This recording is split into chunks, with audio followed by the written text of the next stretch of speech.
यो च्याउको कसलाई मनपर्छ? मलाई चाहिँ एकदमै मनपर्छ है। नमस्ते साथीहरू, म चाहिँ आज यत्तिकै बजार जाँदा जाँदै बाटोमा यो च्याउ भेटेँ। मेरो एकदमै फेभरेट च्याउ हो। बर्खामा मात्र पाइन्छ नि त्यस्तो च्याउहरू।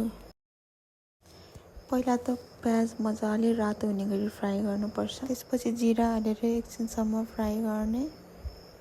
एकछिन जिरा फ्राई गरिसकेपछि टमाटर राख्ने। त्यसपछि स्वादअनुसार नुन र बेसार राख्ने। टिमुर चाहिँ अनिवार्य हाल्नुपर्छ है साथीहरू। च्याउमा चाहिँ टिमुर छुटाउनु नै हुँदैन। हो यत्तिको भइसक्यो। यत्तिको भुटिसकेपछि चाहिँ अब च्याउ राख्ने।